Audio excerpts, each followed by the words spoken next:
사랑하는 성도 여러분, 오늘 이 자리에 함께하신 모든 분들께 우리 주 예수 그리스도의 평강이 가득하기를 기도합니다.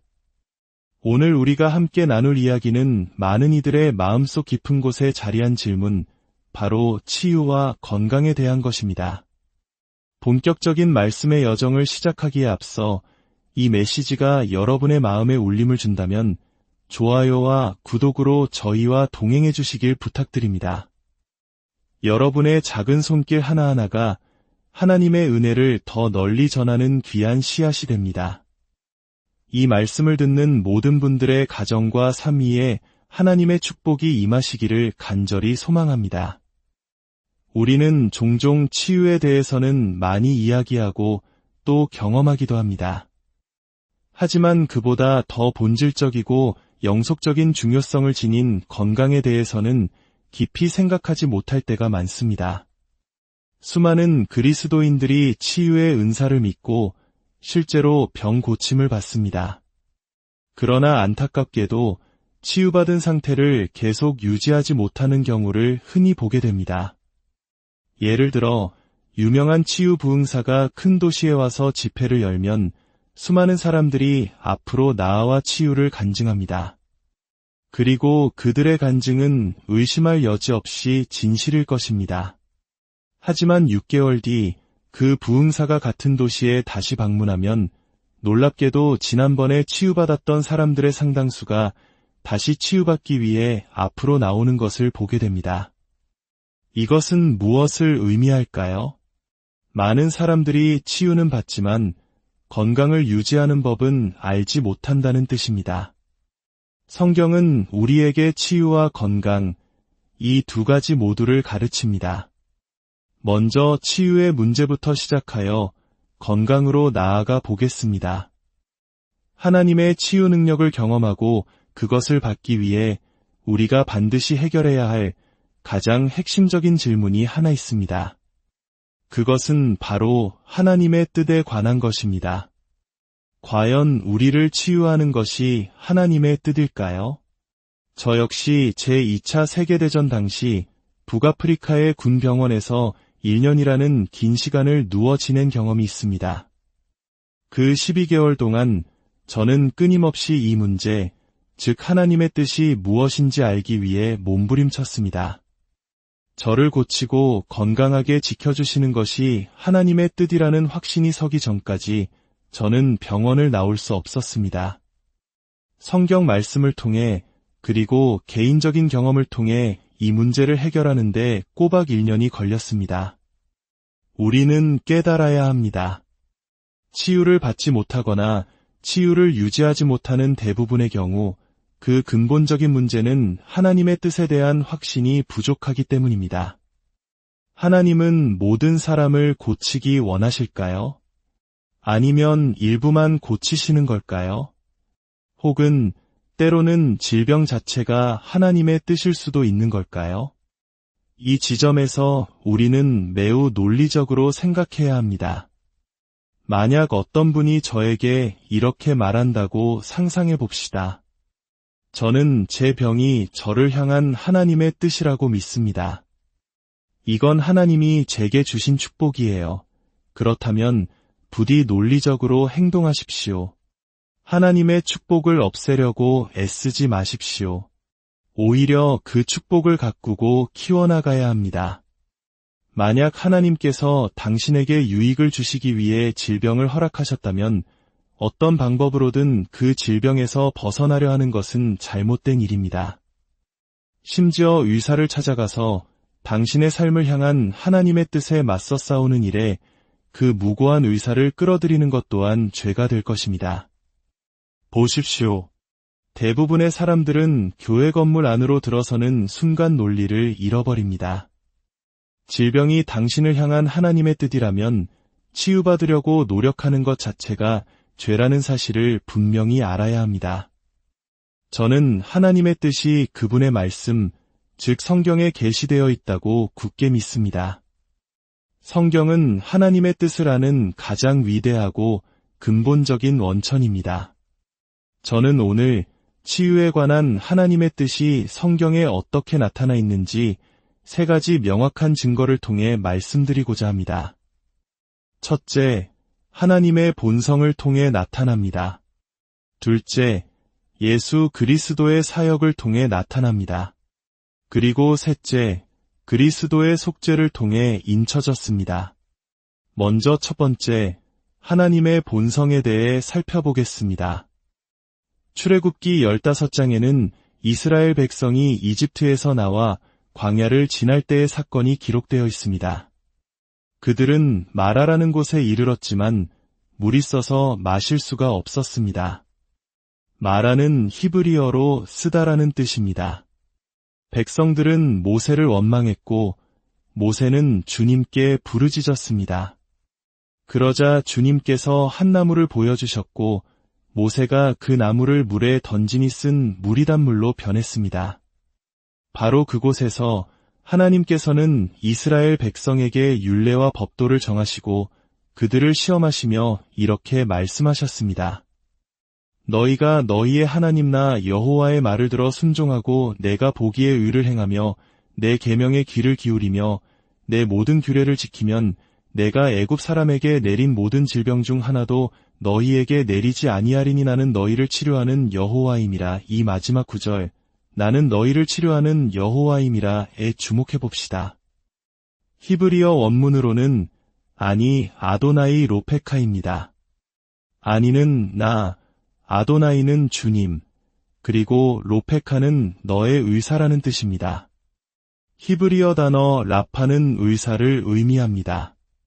하나님께서는 모세 시대의 이스라엘 백성에게 자신을 나는 여호와, 너희의 의사다라고 계시하신 것입니다. 그분은 스스로를 자기 백성의 의사, 치료자, 고치시는 분으로 나타내셨습니다. 또한 이 계시는 이스라엘이 구해서 받은 것이 아니라 하나님께서 그들이 받기를 원하셨기에 주어진 것이었습니다. 이는 단순히 그들의 필요에 따른 일시적인 반응이 아니라 자기 백성을 향한 하나님의 영원한 본성과 뜻의 계시였습니다. 나는 주님, 너희의 의사라. 그리고 하나님께서는 이 약속의 첫 번째 조건을 분명히 바로 너희가 너희의 하나님 나 여호와의 말을 들어 순종하고입니다. 여기서 들어 순종하고라는 표현은 히브리어로 듣고 또 들으면이라는 의미로 듣는다는 동사가 반복됩니다. 이는 마치 우리에게 두 귀, 오른쪽 귀와 왼쪽 귀가 있는 것처럼 두 귀를 모두 사용하여 오직 하나님의 말씀에만, 많은 사람들이 한쪽 귀로는 하나님의 말씀을 듣고 다른 한쪽 귀로는 사탄의 거짓말을 듣습니다. 하나님의 진리와 사탄의 거짓이 머릿속에서 충돌할 때 그 결과는 혼란뿐입니다. 치유를 받는 위대한 비결은 바로 두 귀로 온 마음을 다해 하나님의 말씀을 듣는 것입니다. 하나님께서는 그렇게 듣고 또 들을 때 나는 영원히 너희의 의사다 라고 약속하십니다. 하나님의 본성은 변하지 않습니다. 구약의 마지막 책인 말라기 3장 6절에서 하나님은 다시 한번 말씀하십니다.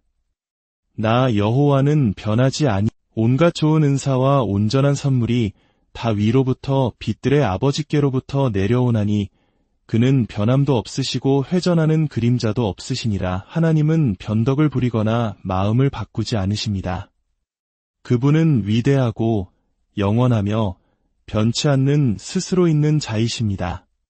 그분은 어제도 오늘도 그리고 영원토록 우리의 의사이십니다. 둘째로 치유에 관한 하나님의 뜻은 예수 그리스도의 사역에서 명확하게 드러납니다.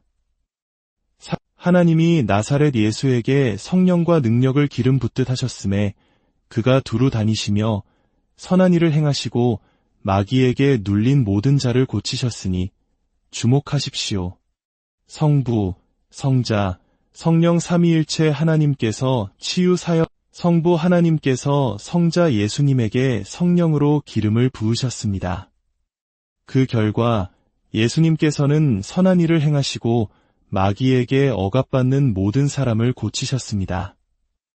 성경 기록 어디에도 예수님께서 치유를 구하러 온 단 한 사람이라도 거절하셨다는 내용은 없습니다.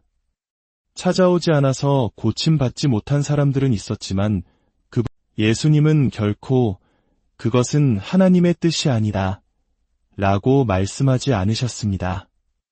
내가 너무 오래 앓았다거나 내 병은 불치병이다 라고 말씀하신 적도 없습니다. 예수님께서는 요한복음 6장 38절에서 친히 말씀하셨습니다. 내가 하늘에서 내려온 것은 내 뜻을 행하려 함이 아니요 나를 보내신 이의 뜻을 행하려 함이니라. 또한 요한복음 14장 9절에서는 나를 본 자는 아버지를 보았거늘 이라고 말씀하셨습니다. 우리가 예수 그리스도를 볼 때 우리는 행동하시는 성부 하나님을 보는 것입니다. 예수님의 치유 사역 안에서 우리는 인류에게 치유를 가져다 주기 위해 연합하신 성부, 성자, 성령 하나님을 보게 됩니다.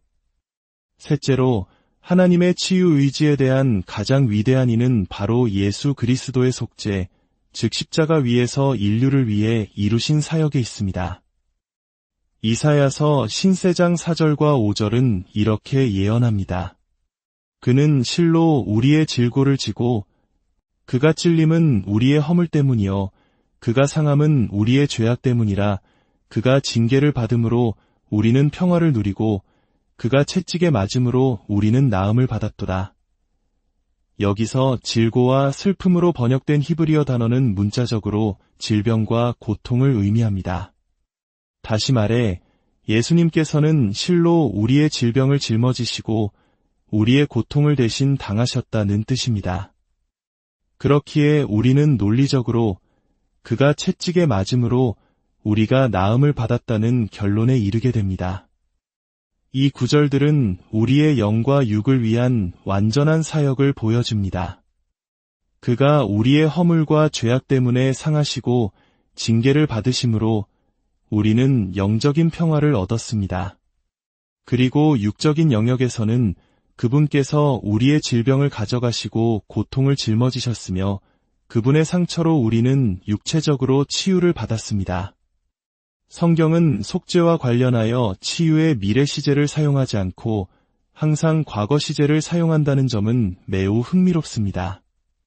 우리는 나음을 입었다고 이미 치유받았다고 선포합니다.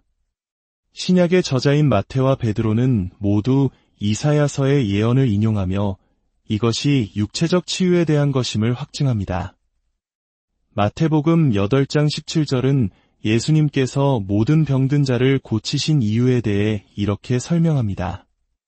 이는 선지자 이사야를 통하여 하신 말씀에 우리 연약한 것을 친히 담당하시고 병을 짊어지셨도다 함을 이루려 하심이더라. 또한 베드로전서 2장 24절은 이렇게 증언합니다. 친히 나무에 달려 그 몸으로 우리 죄를 담당하셨으니 그가 채찍에 맞음으로 너희는 나음을 얻었나니 구약과 신약의 모든 증언은 한결같습니다. 십자가 위에서 예수님은 우리의 질병을 가져가시고 고통을 짊어지셨으며 그분의 육체에 가해진 상처를 통해 우리를 위한 육체적 치유가 이루어졌습니다. 이처럼 우리는 치유를 향한 하나님의 뜻에 대해 세 가지 확실한 증인을 성경에서 발견합니다.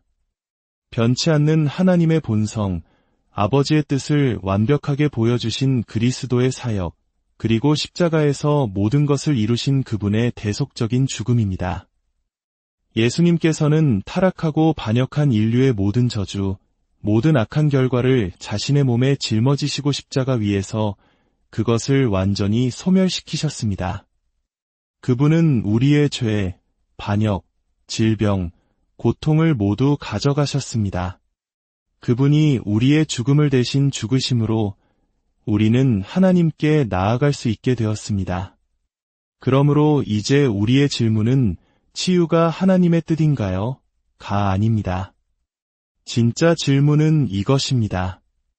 하나님께서 그리스도의 죽음을 통해 이미 우리를 위해 예비해 두신 그 치유를 우리가 어떻게 받을 수 있는가? 다시 한번 말씀드립니다. 질문은 하나님께서 고치실 것인가가 아닙니다. 질문은 이미 완성된 그 치유를 어떻게 내 것으로 만들 것인가입니다. 예수님께서 십자가에서 숨을 거두실 때 다 이루었다고 말씀하셨습니다. 더 이상 해야 할 일은 아무것도 없습니다.